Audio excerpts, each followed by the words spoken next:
Good afternoon, everybody. This is Misty Kevich with HHQI, and I'd like to welcome everyone this afternoon for our Underserved Population Network calls. Today's call is being recorded in case some people cannot make it today or you have a colleague that you would like to listen to this presentation. They are included on the up page of HHQI, and there is an archive page. Or if you've missed some from previous sessions, you can always go there to listen to those. Today's session, the handouts from the presentation today, as well as two links to resources that are going to be discussed during the presentation today, are provided on the up page on the HHQI site. We will post those two links also in the chat feed or in the chat or the Q&A feature in just a little bit. Today we are going to be using the Q&A section and or the chat section. We'd like you to put your questions in. There is a Q&A session after the two speakers present, and we will facilitate those questions at that time. But if you're like me, you think of a question, you don't want to forget it by the time you get there, throw it into the chat or to the Q&A section, and we'll make sure that we get that question and ask it to our speakers today. We are also going to be using our polling features today for 3 separate polling questions. In fact, if we move to the next slide, and I'm going to ask our communications, Misty, to go ahead and put up our first polling question for you. This way we can get some feedback from you throughout the presentation. The polling questions will be up just for a short period of time for you to answer. Pick the best response. You can only select one. So our first question is up. Does your agency have a diabetes disease management program? And pick the response that's the best for you. And then we'll address that a little bit later in the presentation to go back over the responses, or we'll put a little note into the chatter feature for you to see the full results. But after you've submitted, you will be able to see how everybody is as the poll is progressing. Today, we're very fortunate to have 2 wonderful ladies to speak for us today, and our title of our program is talking about early intervention. It's intervening, building an identification and referral system for patients that are at risk for diabetes, and this is a project that has been very successful in West Virginia in their primary care centers. We're going to be able to apply that to our home health and working cross collaboratives and working with others and in different settings and being able to utilize the information for diabetes, but you can apply this really to any disease, chronic disease program or project that you have, such as heart failure or MIs. Today we have Gina Wood. She's a registered dietitian with a master's in public health. She currently works with the West Virginia Bureau for Public Health in the Division of Health Promotion and Chronic Disease. She has over 13 years of experience in acute care, private food industry, and public health. She's a member of the leadership team of the West Virginia Association of Diabetes Educators. She has co-led the West Virginia Gestational Diabetes Collaborative in partnership with the Office of Maternal, Child, and Family Health and the National Association of Chronic Disease Directors. Also joining us today is Emma White, who is a registered nurse and is the Healthcare Quality Improvement Coordinator at West Virginia University's Office of Health Service Research in the School of Public Health. Prior to coming to work for WVU, Emma was the Director of Nursing and Director of Quality Improvement at Federally Qualified Health Center in Spencer, West Virginia for 8 years. Emma has worked as a nurse in both hospital and clinic settings for over 21 years. So I'd like to turn the presentation over to Gina and to Emma. Thank you, Misty.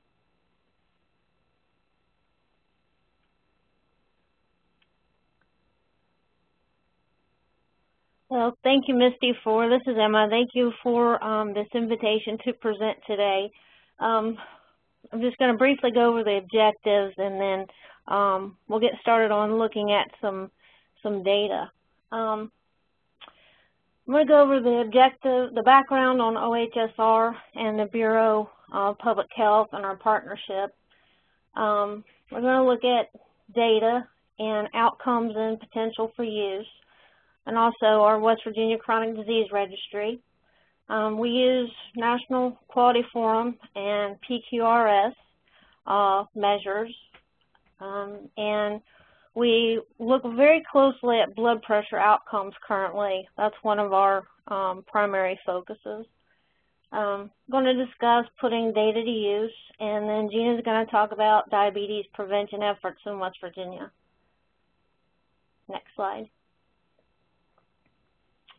Our office has partnered with 54 West Virginia primary care centers, and we've been doing this for 10+ years. We get de-identified data from 34 sites, and currently in our chronic disease registry, we have over 250,000 patients. So we can look at diabetes outcomes across 250,000 patients that have diabetes, cardiovascular, as well as asthma. We provide support and training in tracking and reporting key indicators, using clinical data for targeted patient follow-up. We look at measuring population-level health and using the data for practice and policy changes. Next slide. Our quality collaboration specific to diabetes efforts is that when we work with health centers and free clinics, we promote American Diabetes Association standards of diabetes care, training on accurate blood pressure measuring and JNC7 guidelines. We do a lot of support and use of electronic medical records and registries to monitor and target care. We do provider and staff training and education on chronic disease prevention and management, and use of reports of clinical outcomes data for quality improvement.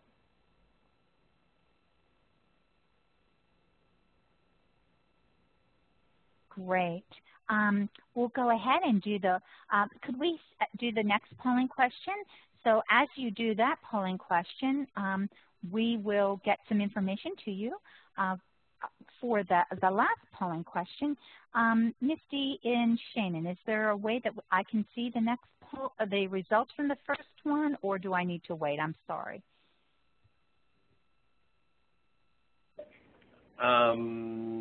Let's see. I'm sorry, I didn't think about that till I had you put the other one up. That's okay. We're in the process of compiling our second polling question. No problem. And are working on to get you the results on the first one.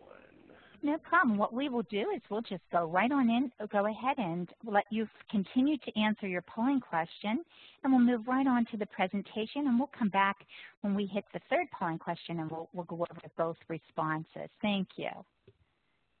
Okay. Thank you.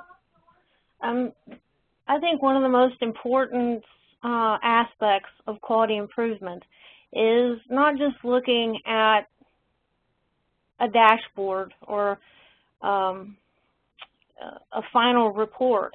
I think the patient level data and finding out what services a patient has not had is actually more important than outcomes data. Dashboards and population-based QI reports are useful tools for reviewing the quality of care for your agency, for home health agencies to set goals for improvement, for reporting to governing agencies and payers.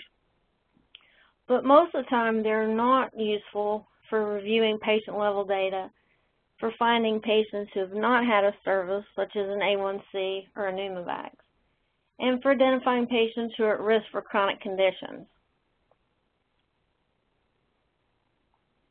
This slide represents, this is the actual diabetes summary report from a health center that we have a partnership with, that we work with. This is actually their 784 diabetes patients as a group, and one of the tasks that I do when I work with the health center is I help them really look at their data and see where there's room for improvement. This particular health center has been noticing a trend in that their percent of patients whose A1Cs that are greater than 9 is going up all the time. Every month it seems to go up a little bit. So what we decided to do was look at the percent of patients that are on insulin. And next slide, Gina. Thank you. So we wanted to look at all the patients whose A1Cs were greater than 9. And so using a chronic disease electronic management system registry and an export from their EMR, we're able to identify those patients, find those patients whose A1C is greater than 9. And you can see on your screen that there's many different reports that we can do, and we can run a report of A1C values basically however we want. Next slide. What I wanted to look at was the patients who have A1Cs greater than 9 who are not on insulin. And I think sometimes what's helpful is we also can help the health centers identify patient panels of providers that have A1Cs greater than 9 or high average A1Cs, and see what percentage of their patients are on insulin. And what I've found working with health centers is that some providers are more comfortable than others prescribing insulin. Some are just not comfortable managing insulin. So what's helpful is every quarter, this particular health center runs a list of patients whose A1C is greater than 9 by provider and gives that list to their provider.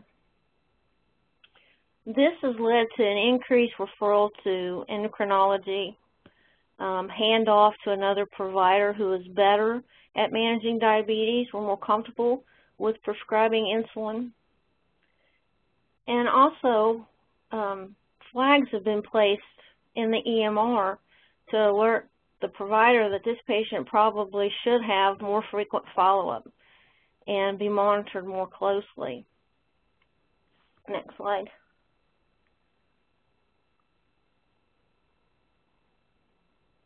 Next slide, thank you. Another thing that we look at, that I help them look at is, can you go back one, Gina? Sorry.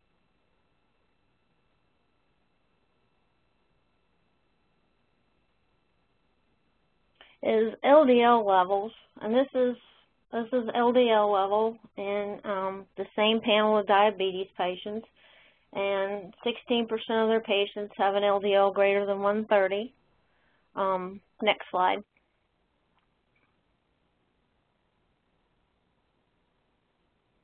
And this is where we remind providers and staff about ATP3 guidelines, JNC7, American Diabetes Association guidelines, and patients with an LDL greater than 130 that are diabetic, when lifestyle changes haven't been effective, then it's time to consider a lipid agent. Next slide, please.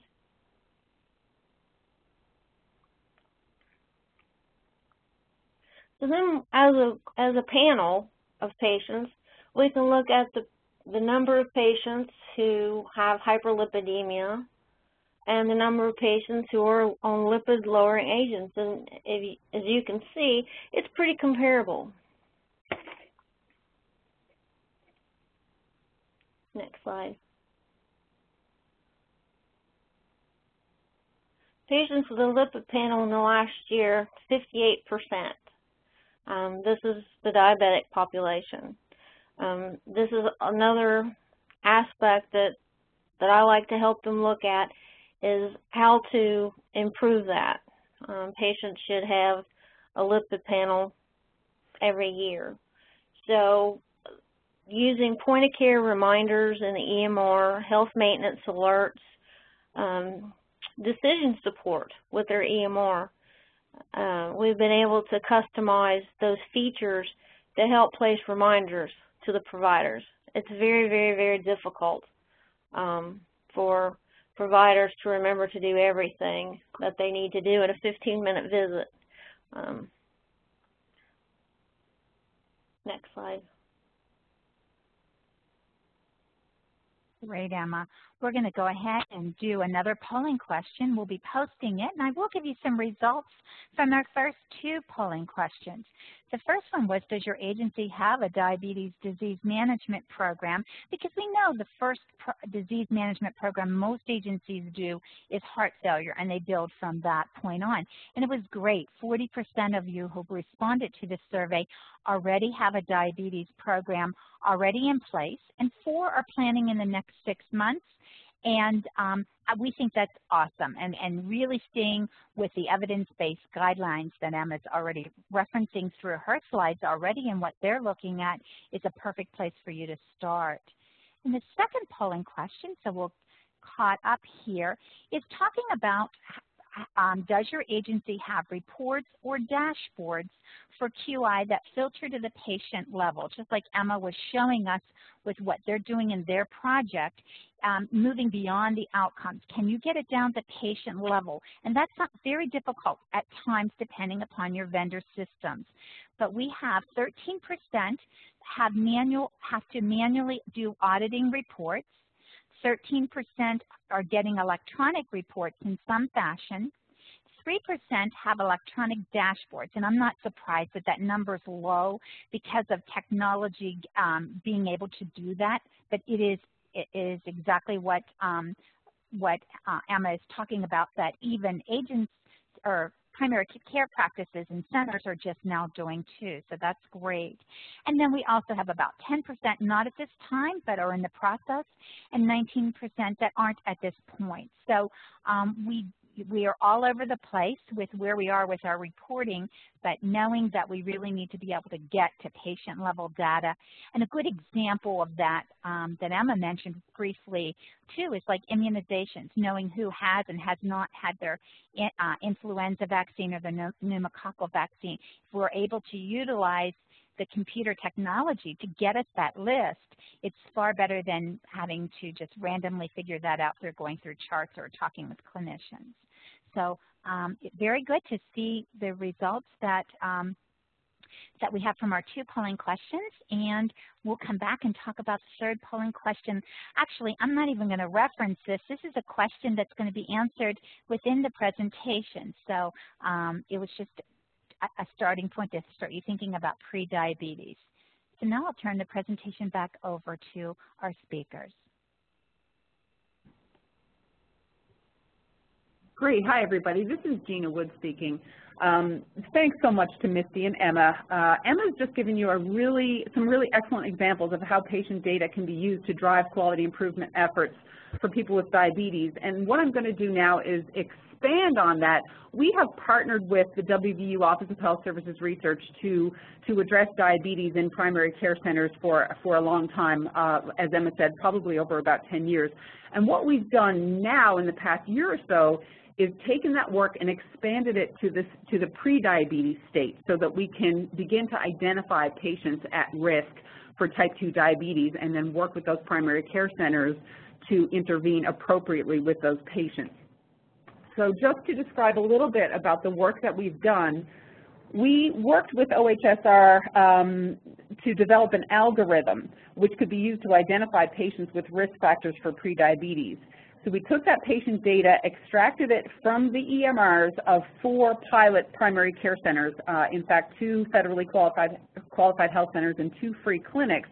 We extracted that data into the registry that Emma was talking about and then used the algorithm to pull out a list of patients who were at risk for prediabetes, and then provided that list of patients back to the clinic and then worked with staff to develop a process by which patients could be contacted to notify them of their risk. They could be encouraged to revisit the clinic for additional screening if that was something that their provider recommended. And they were also given the option of being referred to an organization in their community who was offering the National Diabetes Prevention Program, which I'm going to talk about in just a few minutes. Through this process, with just these 4 pilot primary care centers that we've been working with over the past several months to a year, we have identified 2,270 patients who are at extremely high risk for developing type 2 diabetes, and those patients are now either in the process of being contacted to let them know of their risk, and some of them are actually already participating in the National Diabetes Prevention Program. And of course, one of the goals that accompanies this quality improvement project is not just to raise awareness among patients with prediabetes, but also to raise awareness among healthcare professionals about what exactly prediabetes is and what are the appropriate treatment options for somebody with prediabetes.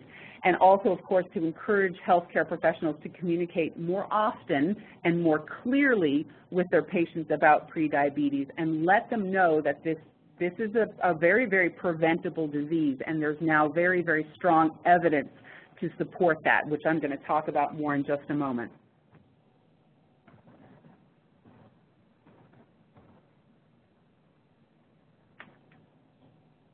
So I wouldn't be a particularly good public health professional if I didn't give you a little bit more information about the definition of prediabetes and some of the statistics about prevalence and awareness that I think are fairly alarming.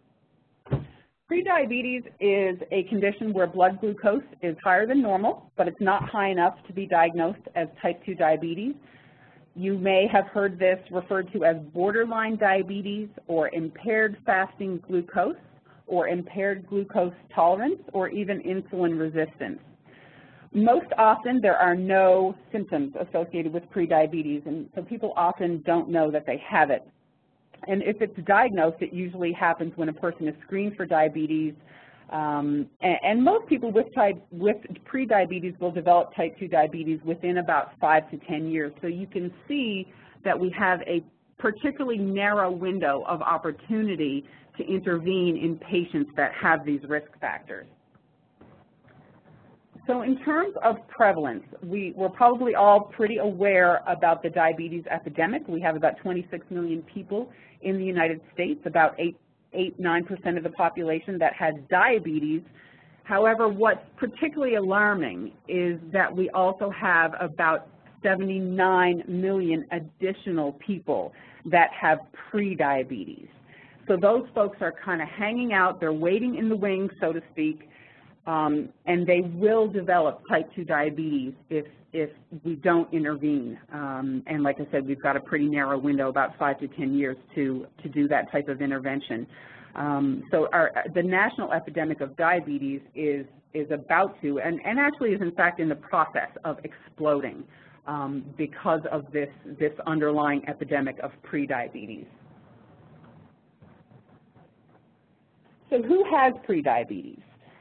These data come from the National Diabetes the National Diabetes Fact Sheet from CDC, and that was published in 2011. So we know, as I said a moment ago, that we've got 79 million people with prediabetes, and that is about 35% of all U.S. adults over the age of 20. And if you look at the age group of 65 and older, it's about 1 in 2. So it's about 50%, and those I think are pretty scary statistics. For those of you who might be calling in from West Virginia, and I hope there are a few of you, we've got about 500,000 people here in West Virginia that have prediabetes. And when you consider that our population is only about 1.8 million, that's pretty frightening. What's equally as scary to me is that CDC estimates that only about 11% of people with prediabetes are actually aware that they have it. And for once in West Virginia, I'm happy to say that we're doing a little bit better than the national level. Our awareness level is about 16%, but that's still pretty lousy. So you can tell we have a tremendous amount of work to do to intervene for people with prediabetes so that they can prevent this very costly, very devastating disease. So what are the risk factors for prediabetes? If you're 45 or older, if you're obese or overweight, if you have a first-degree relative, meaning a parent, brother, or sister with diabetes, if you are of certain racial or ethnic background, African American, Hispanic, Latino, American Indian, Asian American, or Pacific Islander, you are most likely at higher risk for type 2 diabetes. If you have a history of gestational diabetes, if you're a woman who has given birth to a baby weighing greater than 9 pounds, you are at very high risk. And also if you're physically active less than 3 times a week. So you can see, looking at these risk factors, why there's such a great prevalence of prediabetes in our population. You probably, you or someone you may know may have one of these risk factors or multiple. These are the links that Misty was referencing at the beginning, and I believe, as she said, you have access to those. These are screening tools for prediabetes. The first link is an online prediabetes screening tool that the CDC has developed, and that is just you click the link and you answer a few questions, and in probably less than 30 seconds you have a risk score. And the second link is to a paper and pencil version of that risk test. So if you don't want to access, or for some reason a patient can't access the online tool, then you can download the paper and pencil tool. And again, it's a series of about 7 questions that takes perhaps 30 seconds to complete, and that will tell you how high your risk is for prediabetes. So if you are seeing a patient that has risk factors, you might want to consider contacting the primary care doc if you can, and request a blood draw be done to check their A1C. And the great thing about doing an A1C is the patient doesn't need to be fasting. And of course, an A1C is indicative of blood sugar control over the past 3 months or so, which may precede any infection or trauma or other acute condition that might affect fasting glucose on that particular day. At any rate, ideally, the physician should be made aware of their patient's risk if they aren't aware already. The next slide talks about the diagnostic criteria for prediabetes. If there's an A1C drawn, prediabetes is 5.7 to 6.4. If it's 6.5 or greater, that is a diagnosis of type 2 of diabetes. If a fasting is between 100 and 125, that's prediabetes, or if the patient happens to have had an oral glucose tolerance test with a 2-hour blood glucose of anywhere from 140 to 199, that's indicative of prediabetes. As I stated before, prediabetes generally has no symptoms whatsoever. But it's not a benign condition that many people assume it to be. Many people with prediabetes or impaired fasting glucose, impaired glucose tolerance, whatever you want to call it, already have metabolic and vascular changes that may be doing long-term damage to their heart and to their circulatory system. And those changes can contribute to obesity, abnormal cholesterol, hypertension, and of course an increased risk for cardiovascular disease. And the vascular changes that accompany prediabetes may also impact your patient's ability to recover from an infection or to heal a wound. I want to talk a little bit about the evidence behind diabetes prevention. About 12 years or so ago now, there was a study conducted called the Diabetes Prevention Research Trial. This was a landmark randomized control trial that was conducted over a 3-year period by the NIH and CDC, and the results were published in 2002 in the New England Journal of Medicine.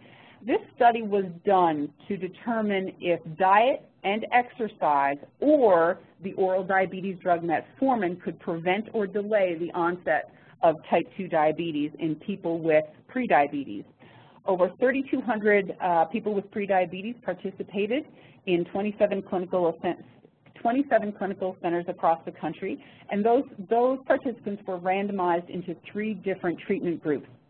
The first group was the lifestyle intervention group, where the goals of that intervention were to lose 7% of total body weight and perform 150 minutes of physical activity per week. The metformin group took 850 milligrams of metformin twice a day, and the third group was the placebo group. So they received the placebo instead of metformin. So let's just take a quick look at the results of that particular study. The lifestyle intervention group, those were the folks who reduced body weight by about 5 to 7% and participated in 150 minutes of very moderate physical activity per week. They actually reduced their risk of developing type 2 diabetes by 58%. So that's pretty remarkable. The metformin group also did very well. They reduced their risk of diabetes by 31%.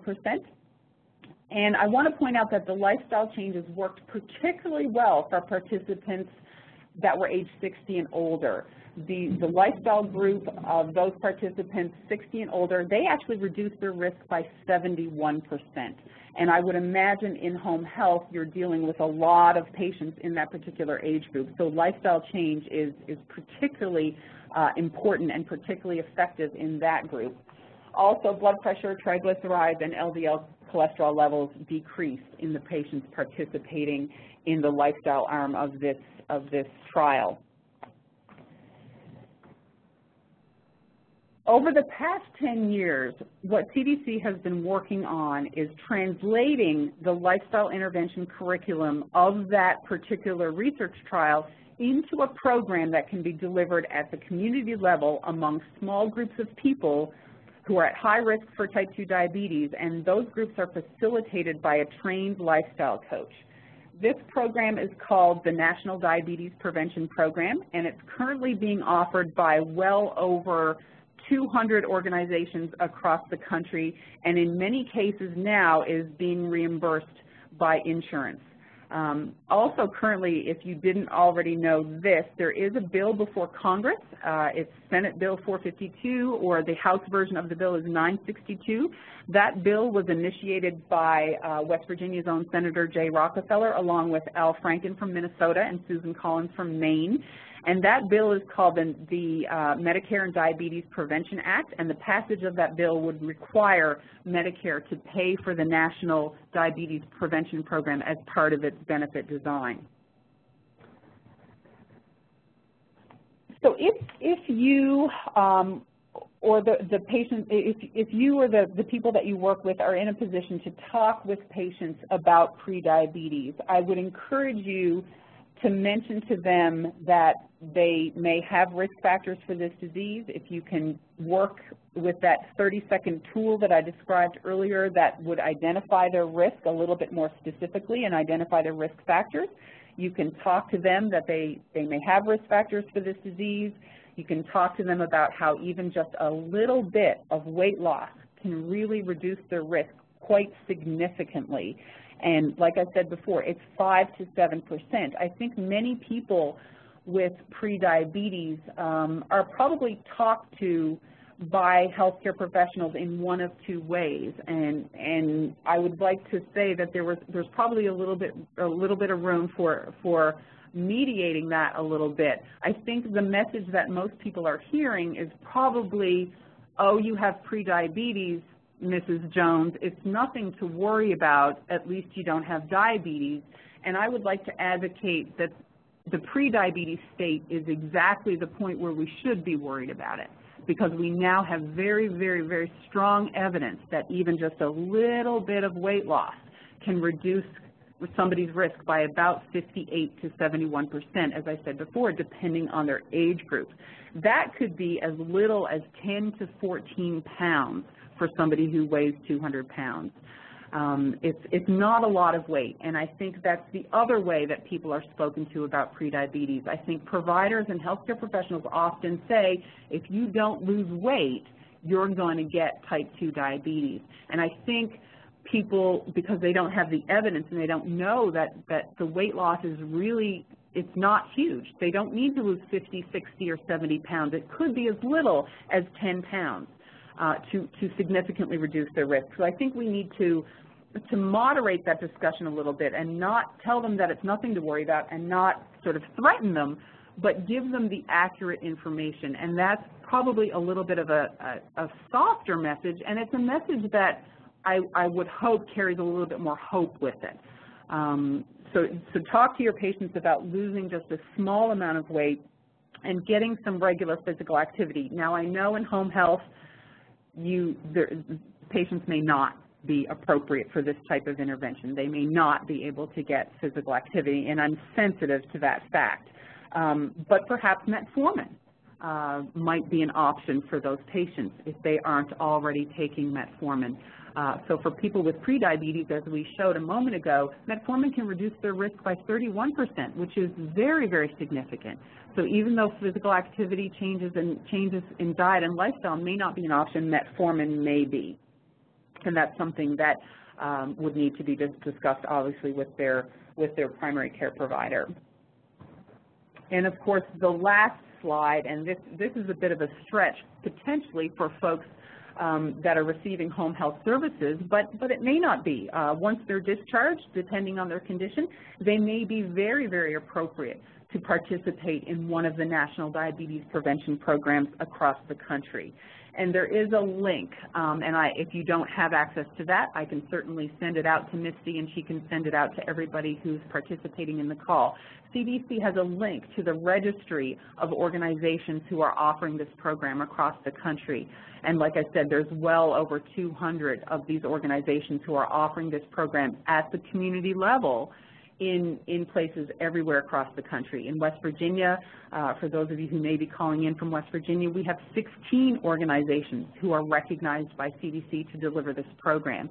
And currently we have about 30-plus programs, national diabetes prevention programs operating in our state in West Virginia alone right now.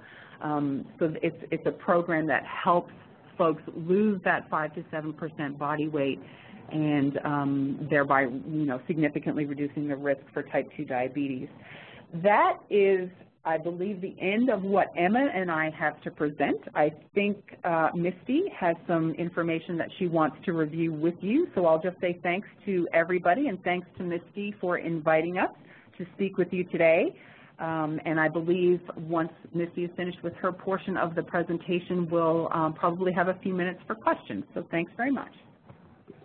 And quickly, before Misty jumps in, I wanted to let everyone know that the 3 links that were referenced throughout this presentation are all available right now in the chat window. If you click on chat, you will see the links to the CDC websites in there if you'd like to access them now. Sorry to interrupt, Misty, but now back to you. Yeah. We're actually on the same path as to, I was typing the link just as Misty was posting it too. So thank you, Gina. We did get that posted.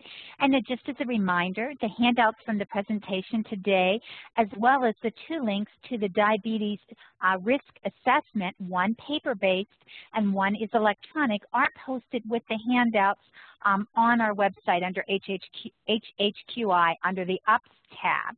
And we're going to go ahead and do some Q&As actually before we even go to these additional slides. But I will make a couple great points. This was great information and very applicable to what we do in home health. With the, I'm going to kind of start backwards, I guess, because you just talked about the physical activity for elders, and with the lifestyle changes, I was floored by how much the percentages for those that are over 60 to be 71%.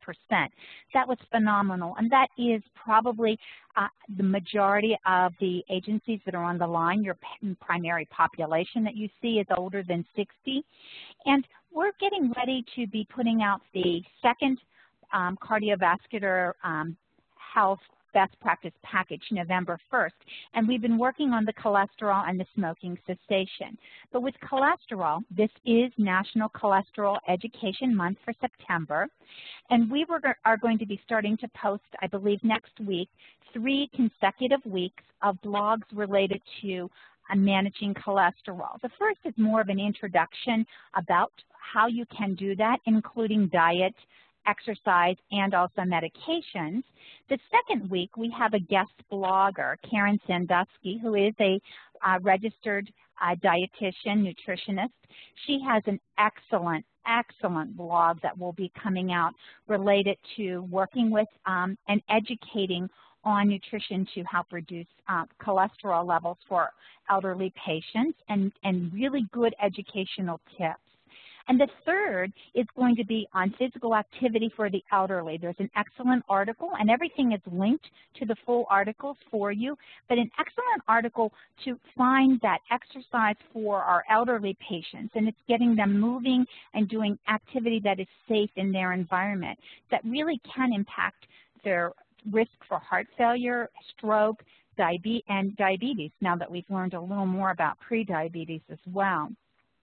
So I think those are extremely important connections and links.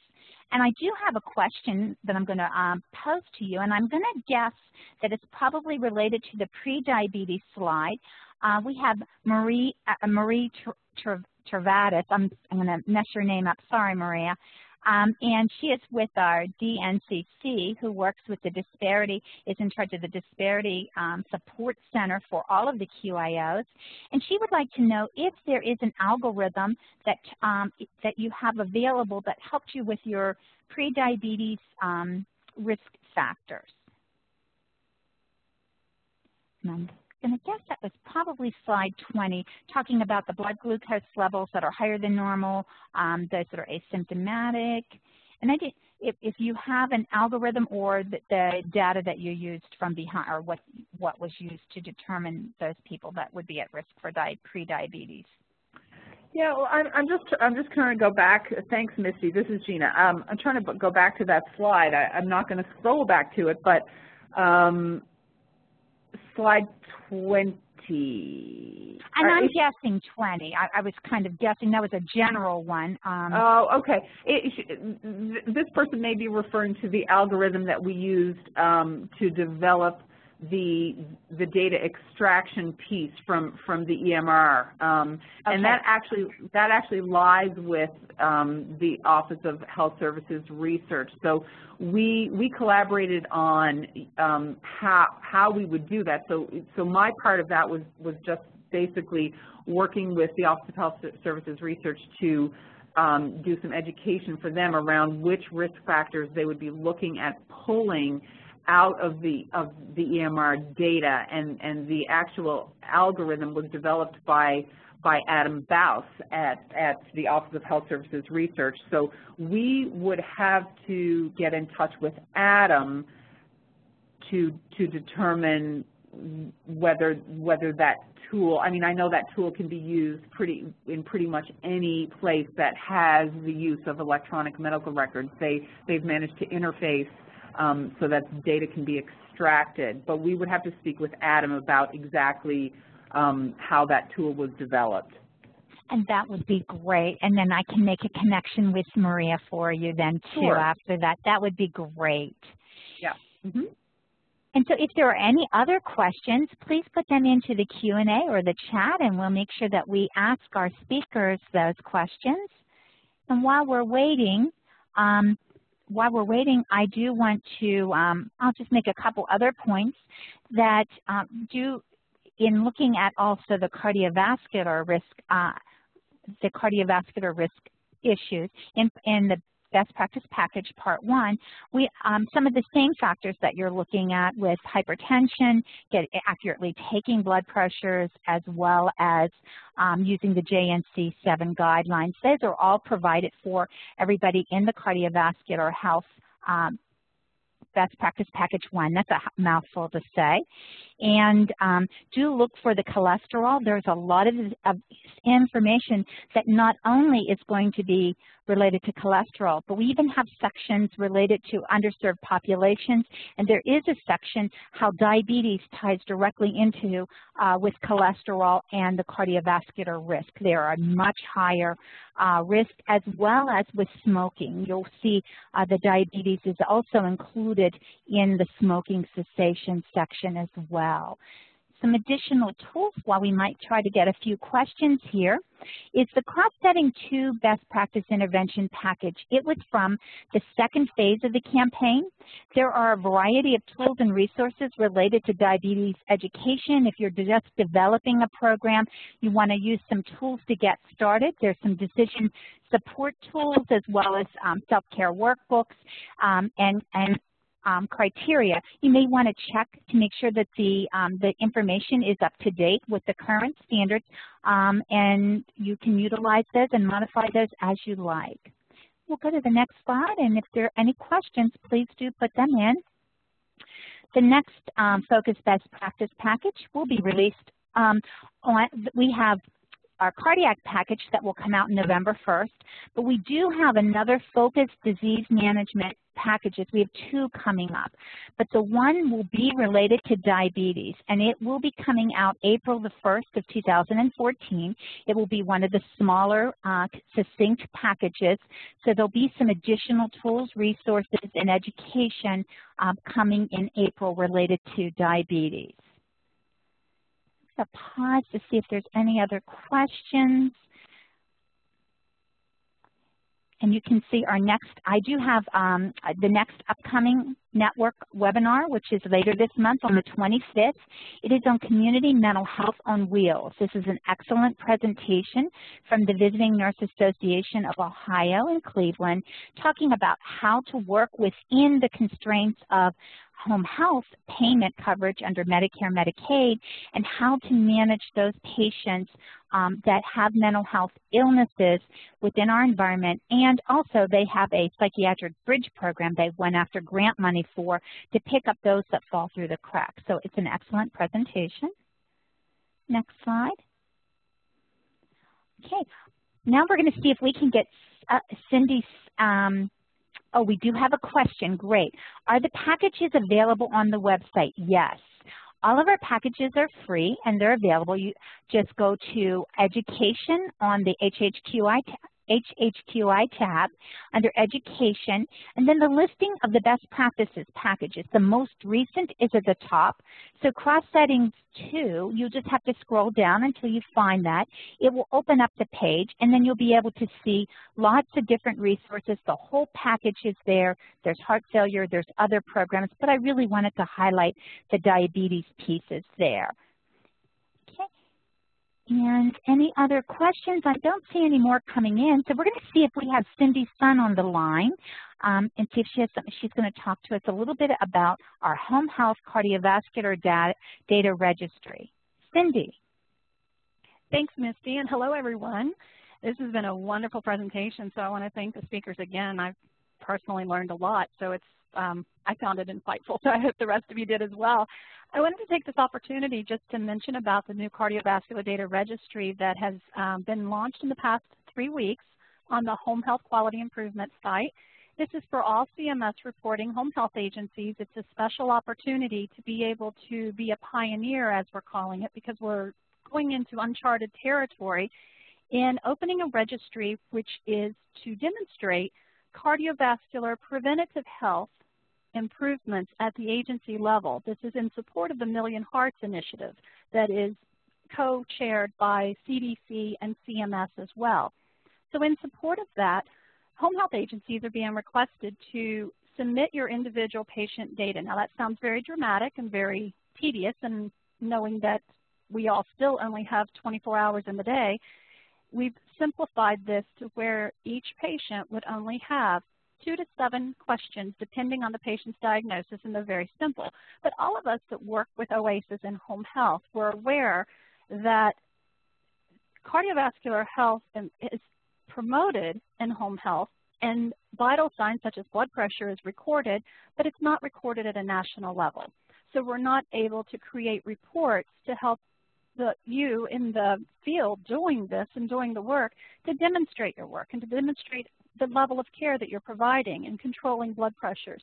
And just like was mentioned, prediabetes, just a tiny little bit in weight loss or a tiny small actions can control that disease from progressing or exacerbating into full diabetes. Same thing with hypertension. If we're able to catch the blood pressures before they escalate into the hypertensive stage, we can prevent, evidence is supporting this, that prevention of cardiovascular disease and long-term health effects can be curbed. So the question is, as PCPs, primary care providers, hospitals work with patients to control their blood pressure, where better than in home health to help really work with this initiative and really take a curve and a cut on the blood pressures and promote aspirin usage with our patients. So that's the reason for the new cardiovascular data registry. As you can see, we're going to be creating free reports. As with all of the other HHQI data reports, everything is free. Anything that could come off of your OASIS, we've already pre-populated in the tool to simplify it. Those who are already participating in it have reported to us it's taking anywhere from 2 to 6 minutes per record, so we're talking very little time commitment. And it is available on the HHQI website as well. Next to the Education tab that Misty was describing, you'll see the tab that says Data. If you click on that, it takes you into your data reports, and you'll find the registry once you've logged into this under the Cardiovascular tab. It's very simple, and we're happy to work with everyone one-on-one. We just want to make sure that everyone from the agency is aware of this, of what's going on, so that you can input your data and have these reports available to you. The initial report will be available the 3rd week of October, and hopefully throughout the next year or so you'll be able to see an improvement in the cardiovascular health care that you've provided. And then this will not only demonstrate what you're doing, but also hopefully lead to conversations with other providers in your community. So if you have any questions with that, feel free to put them in at this point, but also you can contact us at hhqi@wvmi.org, and we'll be happy to give you a call and walk you through anything that we can help with on that. We also want to make sure that we do put out there that, as with everything in healthcare today, we're very interested in the agencies who are providing care of the diversities, whether it's urban versus rural, whether it's racial, excuse me, with African Americans, Hispanics, Asians, American Indians, and Alaska Native populations, also very interested in this population as well as those who are eligible for both Medicare and Medicaid, which are the dual eligible populations. So we hope that you'll take advantage of this, and if there's anything that we can do to help on our end, we're happy to do so. So with that, I'll turn it back to Misty. Thank you for the opportunity. Thank you very much, Cindy. The next slide shows our next live chat, which is September the 20th. It's from 2 to 3 p.m. Eastern Time. If you've not participated in it, it's a 1-hour online chat. There's no audio. You just type in, and you kind of pick the brain. We usually have a focus topic of the HHQI staff that's on the live chats. We'll come back with some resources, tools, help you. We also ask for each other to provide ideas, strategies, barriers that you're having, and we try to provide some tools, resources, and give you some information related to whatever your questions are about. And if we don't know the answers, we work on getting those for you.